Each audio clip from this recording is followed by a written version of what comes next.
நம்மளை காட்டிக் கொடுக்காத, நியாயத்தை மட்டுமே செய்ய, நம்மை ஒருபோது குற்றப்படுத்தாத நல்ல தெய்வமாம் ஆண்டவற்றை நம்முடைய எல்லா காரியத்தையும் வெளிப்படுத்தினா சரியானதை சரியான நேரத்திலே நீதியாய் செய்வார் என்கிறதுல மாற்று கருத்து.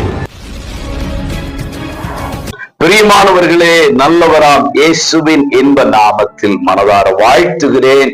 ஏசப்பா உங்களோடு இருந்து உங்களை ஆசீர்வதிப்பாராக.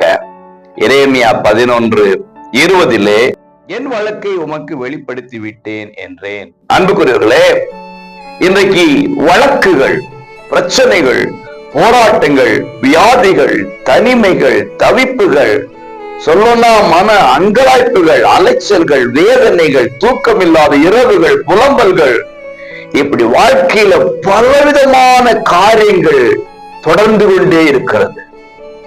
மனிதனை நம்பி எதையும் சொல்ல முடியாத ஒரு சூழ்நிலையில் வாழ்ந்து கொண்டிருக்கிறோம். பிரச்சனைகளோடு தொடர்ந்து கொண்டிருக்கிறோம்.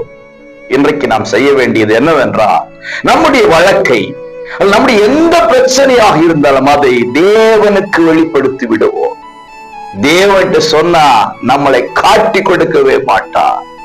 ஆகவே நம்மளை காட்டி கொடுக்காத, நியாயத்தை மட்டுமே செய்கிற, நீதியை மட்டுமே செய்கிற, நம்மளை ஒருபோது குற்றப்படுத்தாத நல்ல தெய்வமாம் ஆண்டவற்றை நம்முடைய எல்லா காரியத்தையும் வெளிப்படுத்தினார் சரியானதை சரியான நேரத்திலே நீதியாய் செய்வார் என்கிறதுல மாற்று கருத்து இல்லை. ஆகவே whatever problems, என்ன பிரச்சனையா இருந்தாலும் தேவனிடத்தில் வெளிப்படுத்துங்க.